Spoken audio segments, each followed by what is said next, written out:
Mas, gente, então, quanto a essa parte da imoralidade sexual, ilicitude sexual, pornografia, porneia e aí vai, os tipos, né, que a gente vê hoje, Paulo diz que chega um momento que ele diz que nem mencionar convém, né, porque às vezes é tanta coisa que vai chegando, né, só para vocês terem uma ideia desse campo, vai desde essa ordem natural de perversão, homens inflamando seu corpo com homens, mulheres com mulheres. Hoje, não sei se vocês estão sabendo que tem já aprovação no Brasil que são 4 casos que foram reconhecidos nos tribunais brasileiros de mulheres que nasceram, foi provado que elas nascem com a condição de ter mais de um homem, 2, 3 companheiros, mas vivendo de forma marital, né? Não é poligamia, é o que eles chamam de poliamor, que é uma condição, ou seja, vai se criando tudo. Homens que também com 3 mulheres e foram reconhecidos por tribunais que eles nasceram com a condição de ter mais, mas não pode confundir com poligamia, isso é poliamor, né? Olha, o pastor Irã falou uma coisa para mim esses dias, tem um tempinho, aliás. Ele disse assim: Nathaniel, não se surpreenda quando você vê um homem pleiteando uma união estável com um animal, né? Uma besta. Eu digo, pastor, ele disse, não se surpreenda, porque nós caminhamos. O Canadá agora aponta para relações entre homens e animais, o Canadá, país de formação cristã, desde que não haja penetração, né, nessa relação. Então, rapaz, é horrível, você vê, não é fonte não, pode ser que nem não, fonte segura falando que eles já estão pleiteando isso.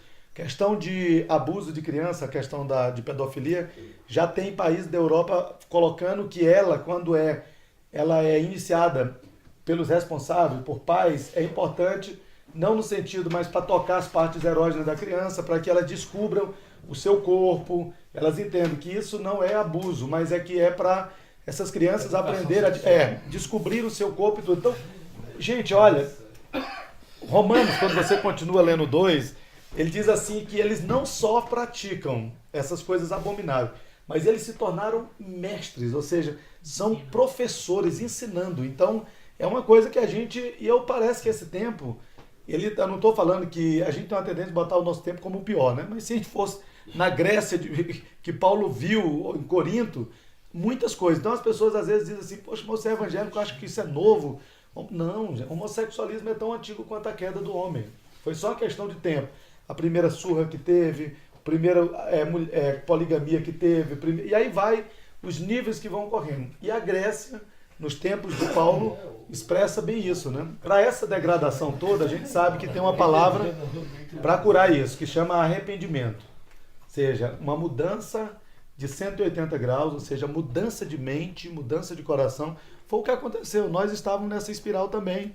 De repente não chegamos a essas coisas, mas do ponto de vista de pecado, para Deus não tinha diferença, apenas consequências diferentes. Mas a nossa espiral era essa, e aprove a Deus e alguma resposta que surgiu no nosso coração, chamada fé, que não vem de vós mesmo, mas é dom de Deus, e nós estamos aqui. E por isso somos misericordiosos, ou seja, saber condenar a prática, mas saber separar a dignidade do ser humano, né? Ou seja, não dá para hoje nós como igreja tratarmos qualquer dessas perversões com chocarrices, brincadeiras, não tem gente que de púlpito imitando um gay, aquelas coisas.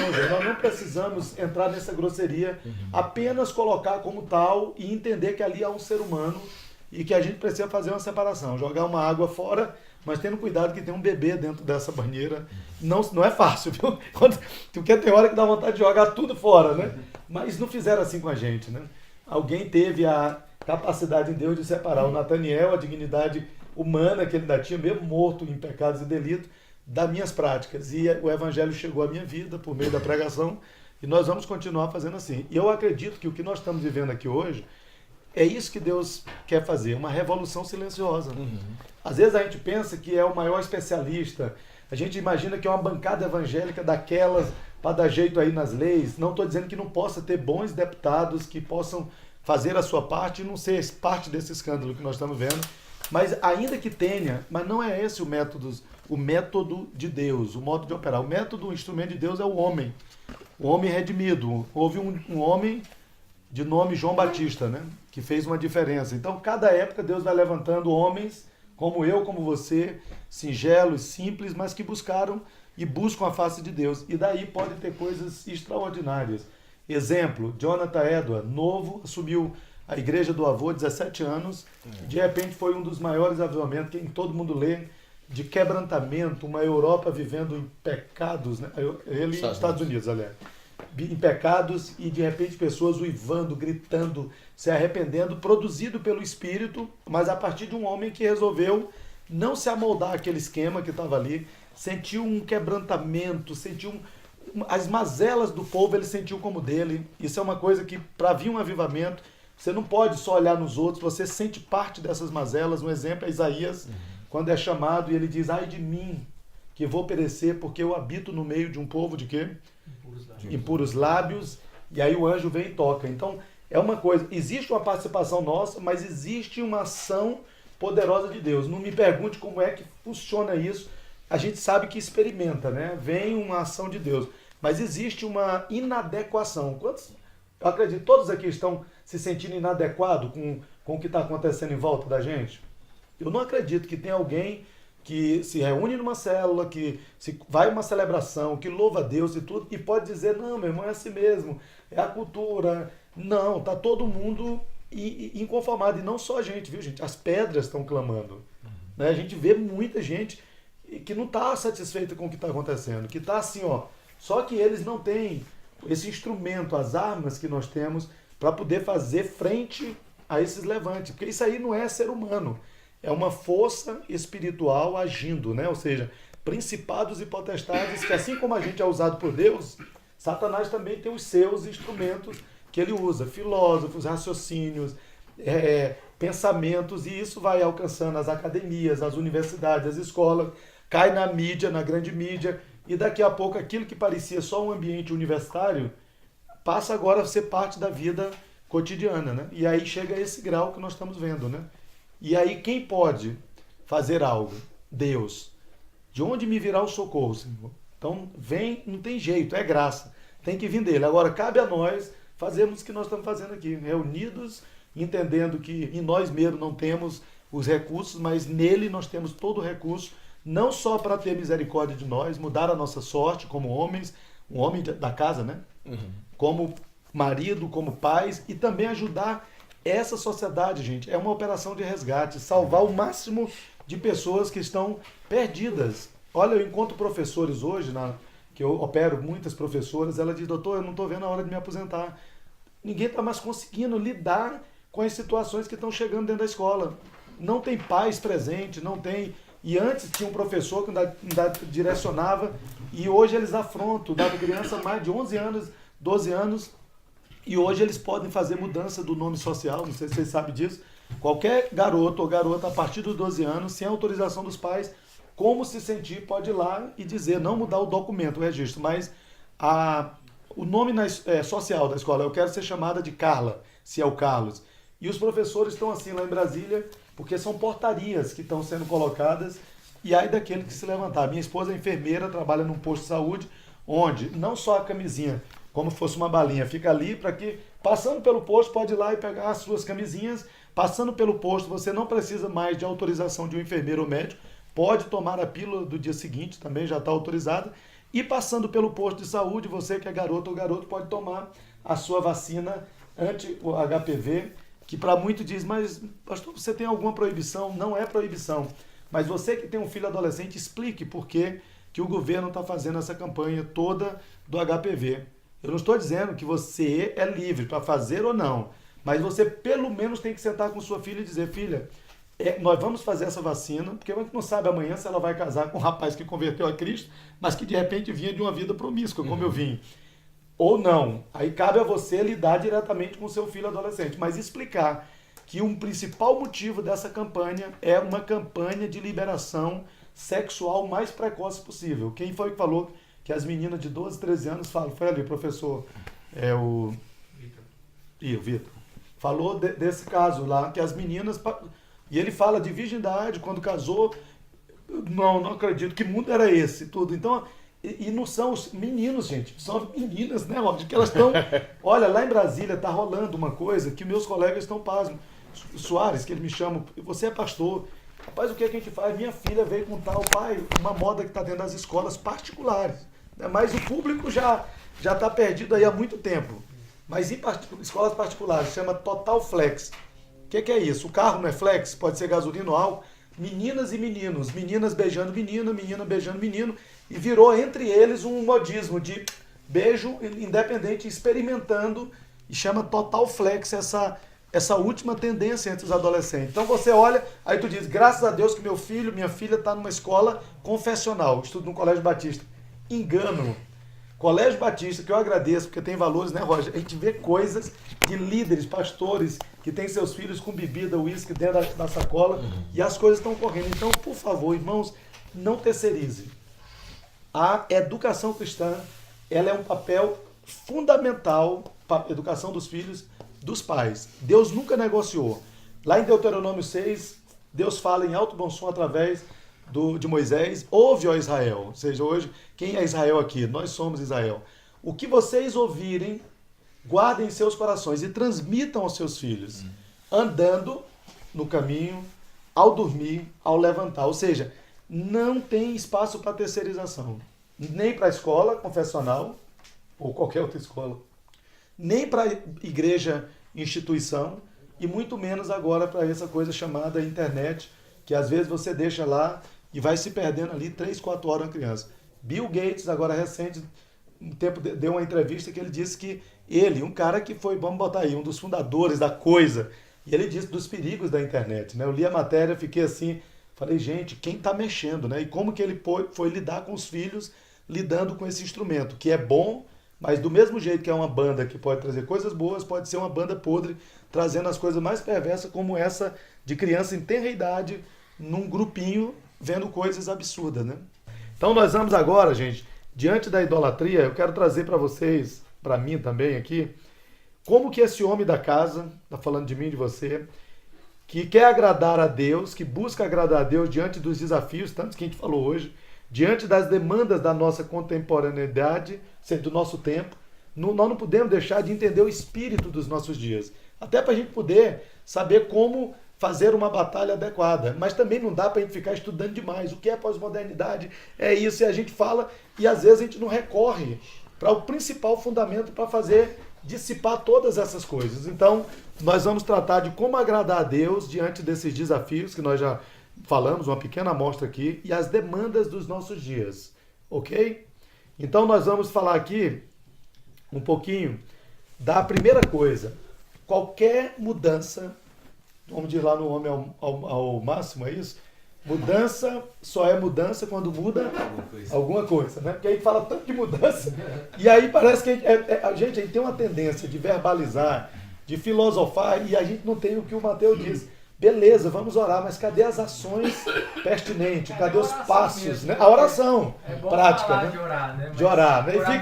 E às vezes, Mateus, nem ora, vira mais um... Tem que orar, meu irmão, a oração. Aí a gente conta história do passado, e fulano isso, e o Suzano Wesley orou, e amém. Eu acho que é bom esses exemplos, mas entender que o espírito de ontem é o mesmo hoje e eternamente. Então, Deus que atuou no passado, ele atua hoje, basta que tenha o quê? Uma busca na presença dele. Então, o primeiro ponto, para nós mudarmos a nós mesmos, primeiro, pensa antes da mudança da ideologia de gênero, de toda essa coisa, pensa no que você precisa mudar. Aleluia. Porque às vezes você está tão lá fora, olhando lá fora, que você esquece do oleiro que nós cantamos aqui, que precisa tratar esse vaso que está trincado. Não tem como acrescentar algo, ele quebra. E quebrar dói, viu, gente? É doloroso.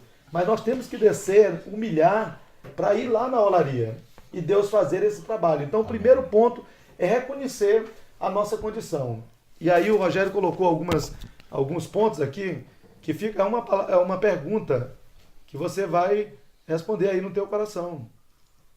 Temos buscado do Senhor sabedoria para discernir aquilo que nos convém e aquilo que devemos condenar? Quanto tempo temos dedicado a ler as Escrituras, a orar, a meditar sobre o reino de Deus? Como nossa vida e a nossa rotina têm glorificado ao Senhor? Então, o primeiro ponto que eu queria trazer para vocês, não cometam, para mim, é gravíssimo esse pecado que a gente não denuncia hoje na igreja. E que essa cultura veio de longe, a gente assimilou e ninguém questiona. Não divida a sua vida em espiritual e secular. Já viu a nossa tendência, gente? As coisas espirituais e as coisas seculares.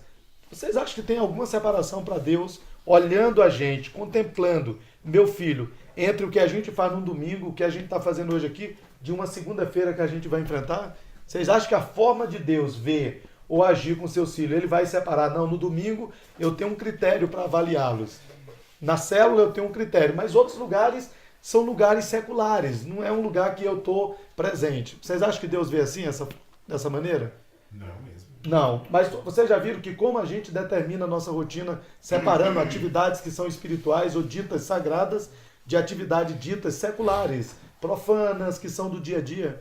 Como nós nos comportamos no nosso ambiente de trabalho? Como nós nos comportamos no nosso ambiente social? Quais são as conversas do WhatsApp nosso? Da célula é um, do grupo da cirurgia plástica é outro. Entende? Essas situações que a gente assimilou, não separe. Para mim isso aí foi uma sabedoria que eu chamo de diabólica, essa separação, terrena e carnal. Não tem como haver separação. A nossa personalidade ela é única. Se nós estamos treinando 3 personalidades, quer dizer, o mesmo indivíduo com um comportamento. Eu, o homem da casa, eu sou uma coisa. Eu, o homem da outra casa, que é a igreja, eu sou outra coisa. E eu, no meu ambiente de trabalho social, sou outra coisa. Gente, em Cristo nós somos unificados. Uma personalidade só. Eu até entendo que, meu irmão, tu não conhece a minha casa, o meu desafio dentro de casa. Não tenha dúvida que, de repente, você expressar aquele adorador que você expressa ministrando louvor, ou lendo, pregando a palavra, de repente parece mais tranquilo. E que em casa as pessoas têm uma tendência a nos conhecer mais, né? Você está desnudo. Como lembra, antes da queda, estavam nus e não se envergonhavam. E depois que houve a queda, o que acontece? A transparência, ela é agora forjada, né? Nem tudo você esconde algumas áreas, então não é fácil, é um desafio ser o homem de Deus dentro de casa.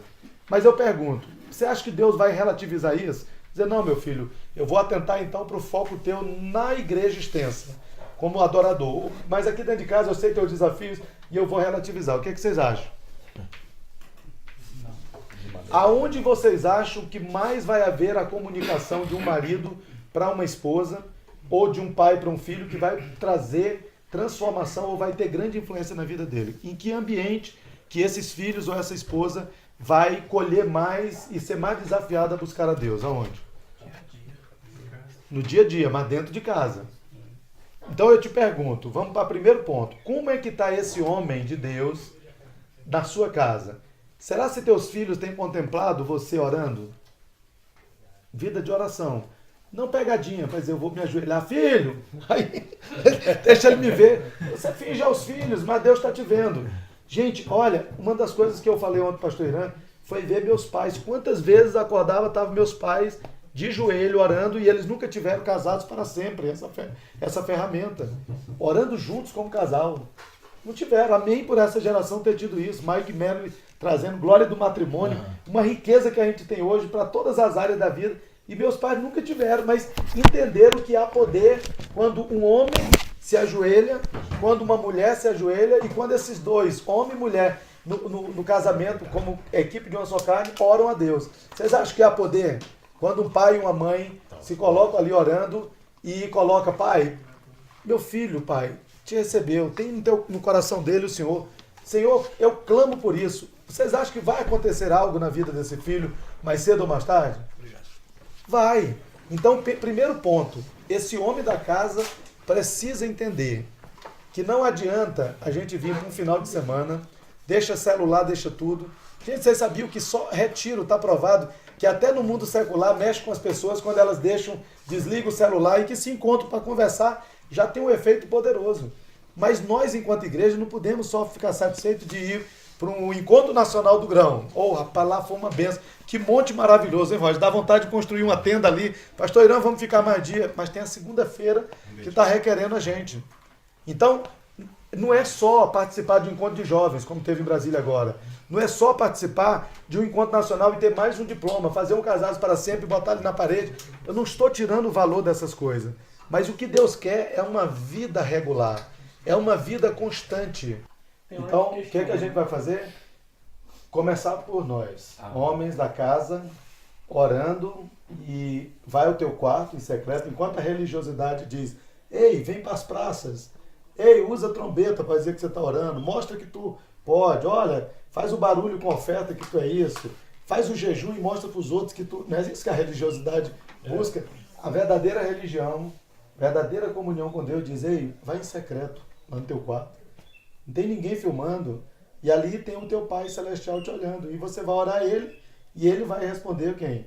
As tuas orações. Aí teu filho surpreende, ai, pai, desculpa, tá lá orando, né? Então, assim, são essas coisas, gente, que nós precisamos vivenciar e os nossos filhos perceberem isso o quanto antes, né? Não que nunca é tarde nessa área, mas o quanto antes. Então, essa é a parte do primeiro ponto de antídoto para as idolatrias nas suas mais variadas formas, inclusive serve para tratar uma das causas da idolatria, que é a imoralidade sexual. Quando minha mente, quando meu coração é permeado pela oração, ou seja, minha conversa com Deus, onde o meu Pai Celestial, papai ouve, Abba Pai, Pai querido, é uma intimidade. E eu vou te dizer, gente, se você orar na intimidade, no teu quarto com Deus, até para orar coletivamente, publicamente, vai ser mais fácil.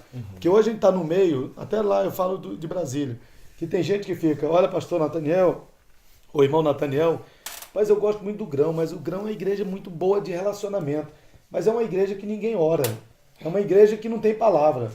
Então o primeiro ponto que eu digo, mano, o que é o Grão para ti? É uma placa? É uma instituição? Um CNPJ? O Grão é você. Então você está dizendo que você não ora? Não, meu irmão, não é isso. Porque a tendência da gente é querer jogar assim, ó, não ora, eu digo não. Então se você ora, não, tu também, eu sei que tu ora, então já tem dois orando. Porque não tem palavra. O que é a palavra de Deus? Porque as pessoas acham que é a palavra de Deus, assim, pega qualquer coisa, tem que, sabe aquela coisa mais do carisma, daquele eloquente. Eu não estou dizendo que um pregador não seja eloquente, mas o pastor Irã, ele sempre coloca pra gente, nós não precisamos de grandes pregadores, mas de bons ouvintes da palavra. Se tiver um bom pregador, amém.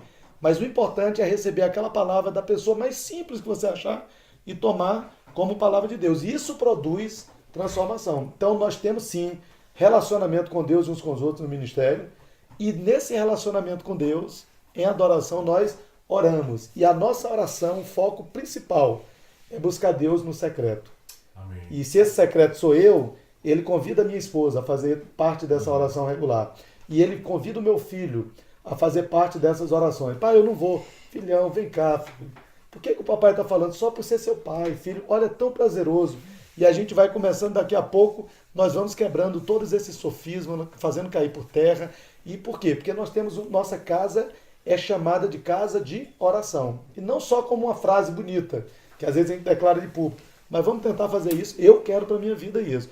Essa revolução silenciosa começa com a oração em secreto. Ok? Amém. Recomendação não minha. Recomendação de Jesus. O nosso Senhor e Salvador. Segunda coisa. Meditar nas Sagradas Escrituras. Ora, se elas foram sopradas, inspiradas, não bote nada no mesmo nível. A palavra de Deus, ela é manual de vida, ela é fonte. Então é Deus falando comigo, vá com atitude de adoração. Senhor, tu está falando comigo, é outra maneira de Deus falar conosco. Então, ora, meditar. E aonde a gente faz essas meditações, gente? Na nossa casa, no nosso quarto.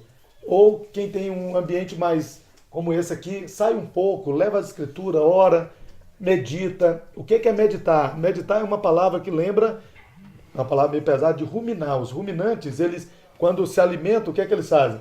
Eles ficam fazendo com que o alimento vá e volta para poder o quê? Tirar o máximo, extrair o máximo do nutriente. Nós não podemos ler por ler. Sabe aquela leitura rápida que você pergunta, já esqueceu? Não, meditar é isso. É voltar, é refletir. Daqui a pouco, Senhor, eu não estou compreendendo. Pai, me ajuda a entender isso. E o Espírito Santo que está em nós, ele vai trazendo clareza, nos levando a toda a verdade. Então nós não precisamos, eu não estou dizendo que não tenha valor o nosso líder de célula, a pregação de domingo, tudo isso soma. Mas eu preciso entender que o véu foi rasgado. Hoje eu tenho acesso direto a orar ao Pai, a conversar com o Pai, a entender as Sagradas Escrituras. O homem natural não compreende, mas quem tem o Espírito de Deus compreende as coisas espirituais. E quem concede isso é o próprio Deus. Então muita gente pergunta assim, né? Faz pergunta, meu irmão, aonde foi mesmo? Tu fez curso aonde? É uma tendência. Eu não estou tirando o valor de seminário, de curso de teologia. Aqui está um coordenador de um curso teológico, eu dou aula também. Mas, gente, existe uma graça, uma escola da graça que Deus te convida no secreto do teu quarto e diz, abre a tua escritura, te ajoelha, ora e começa a ver, e Deus vai fazendo com que essa letra se transforme em vida e você vai entendendo e tem uma coisa poderosa acontecendo em nós. Então, vida de oração, leitura com meditação nas Sagradas Escrituras. E agora tem uma coisa incrível, gente. Vocês acham que isso aqui, essa coletividade não foi intencionalmente providenciado por Deus? Não é bom que o homem esteja só. No caso do Éden, ele fez uma auxiliadora idônea. Mas esse só serve para nós vivemos em quê? Em companhia uns dos outros. Nós vivemos para compartilhar o quanto eu aprendi, viu, Roger? Hoje aqui, falei para o irmão João do tanto que ele ministrou ali na minha vida, dessa história de 7, 8 anos de convertido, como Deus já vinha fazendo lá atrás o trabalho, e hoje eu vendo já ele, a esposa, os filhos, está aqui um, né, testemunha, filho, nora, genro, netos, 4 netos. Então é maravilhoso, sabe, ver Deus atuando, fazendo. Então, a coletividade, a companhia um dos outros é importante, gente. Tem uma frase de Spurgeon, que muitos conhecem como príncipe dos pregadores. Eu cito muito porque me chama a atenção quando Spurgeon diz, eu não sei se as igrejas dos meus dias, que foi século XIX, né? Acho que é 19. Ele dizia, eu não sei se as igrejas do meu tempo, dos meus dias, são piores ou melhores do que a igreja de Corinto, mas uma coisa eu sei, aqui estão os meus melhores companheiros e amigos. Andar sozinho, gente, não. Tem momento de solitude que é eu e Deus, mas Deus nos quer na companhia um dos outros. Não existe carreira solo na vida cristã. Ilhas, não. Eu fui ali, eu quero sozinho, vou... Nós precisamos da companhia um dos outros. Isso é outra disciplina fundamental. Por isso que o autor aos Hebreus diz que nós não devemos deixar de nos congregar como é costume de alguns. O que é congregar? É estar juntos, é participar daquela minha célula, igreja doméstica, é fazer da minha casa uma igreja doméstica, é poder estar nas celebrações e não ter motivos qualquer, hoje eu vou dar uma desculpa. Gente, tem coisa melhor do que estar no meio do povo de Deus, onde a gente pode compartilhar um dom, cantar louvores, entoar. Paulo mesmo, quando eu falei do texto de Efésios, quando vocês se reunirem, quem tem um salmos, entoie um salmo, quem tem um cântico, hein, Júnior? Cante esse cântico, né? O outro vai tocando, quem tem uma profecia, libere, quem tem línguas e tiver interpretação. Então, nesse ambiente, Deus vai fazendo e as dores que a gente vai sentindo desses dias mais sozinho, a gente traz e daqui a pouco, rapaz, eu não sei se mudou a minha realidade, mas eu mudei dentro de mim mudou alguma coisa. Por quê? Porque Deus traz paz, ou seja, relacionamento com Ele, quietude, e às vezes o tornado está ali e daqui a pouco o tornado vai dissipando, daqui a pouco, filho, pai, pequei contra os céus, pequei contra o Senhor, e ele volta, aí você ao invés de dizer, olha rapaz, tu me deu muito trabalho, quanta dor, quanto choro, tu faz festa na tua casa, tu chama e diz, mata o novilho cevado, filho, aquele anel que estava ali guardado está aqui, aquela túnica, aquela sandália, e a festa e a alegria do retorno daquele que parecia perdido, mas foi reencontrado. Foi encontrado porque há uma casa, um homem da casa, um pai, que tem interesse de que esse filho volte, assim como o Pai Celestial age conosco. Essa é a atitude que nós precisamos. Aqui não tem o Roger vindo superior a nós, ou o Nathaniel. Todos nós temos uma área de vulnerabilidade, de necessidade, para que a gente possa compartilhar. E Deus, que é poderoso, pode fazer infinitamente mais, além daquilo que a gente tem orado, pedido, pensado. Amém. Então vamos ficar com sair daqui com essa convicção, não de mais uma regrinha, olha, vitamina BO, Bíblia e oração, sabe? Não, gente, não é, parece, gente, eu tenho falado, eu ando cansado dessas frases. BO3. BO3. Bíblia, oração de manhã, de tarde e de noite. Mas não é que a frase é bonita, mas Deus não quer uma frase feita, Ele quer atitude. Jesus fala de uma parábola que o Senhor chamou os 2 filhos ou 2 servos, né? E disse, você, que pediu uma tarefa para ele fazer. Aí o primeiro disse, eu vou fazer, e pensa aquele alarde, né? E não fez. E o outro até retrucou, disse, eu não vou fazer, e acabou fazendo. E aí Jesus pergunta para os discípulos, quem teve maior mérito? O que disse que ia fazer, alardeou e não fez, ou o que disse que não ia fazer e acabou fazendo? O que vocês acham? O que fez. Que bom que a gente tenha a empolgação, o entusiasmo, mas que corresponda aquela oração à nossa prática. Então é isso que eu queria trazer. Nós temos antídoto, gente. Há esperança em Cristo Jesus. Não vamos nos deixar ser tomado por esse niilismo do mundo. Eles estão nesse pessimismo porque eles não têm a quem eles recorrerem. O que está dentro deles só está aprofundando o vazio. Mas o que está em nós é maior do que o que está no mundo. E a gente pode ter esse que está em nós para entrar no coração deles, soprar no coração deles, queimar o que precisa ser queimado e trazer sentido de vida.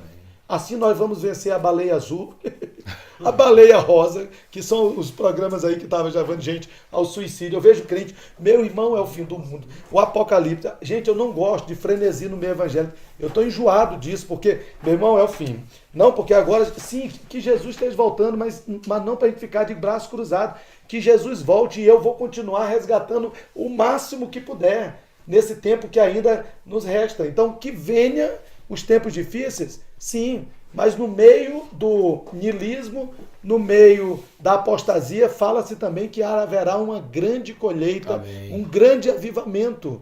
É isso que nós precisamos crer. E que se for para voltar com os filhos para casa, para ensinar nossos filhos, nós vamos fazer. Se for para tomar as escolas, não com armas carnais, mas com armas poderosas em Deus para lançar sofisma, professores vão ser levantados aqui, amém, juízes vão ser levantados aqui, quem sabe um presidente levantado aqui, não para ser presidente de evangélico, para depois em dizer, bota um no ministério e tal, aquela coisa de terreno, dessa coisa, isso é horrível, mas ter um homem que seja um homem casado, fiel à sua esposa, ético, que tenha filhos, que seja ético e que possa contemplar todo brasileiro. E nós, enquanto igreja, livres, vamos ser voz profética, uma hora aprovando esse governante, quando ele está alinhado com os planos de Deus, outra hora colocando o dedo e dizendo, está errado, rei, está errado, presidente. Uma igreja livre para poder apontar o que está certo, para poder também apontar o que está errado. Essa é a voz proética que nós precisamos hoje nessa igreja, chamada para um tempo como esse. Amém. Então, irmãos, oração,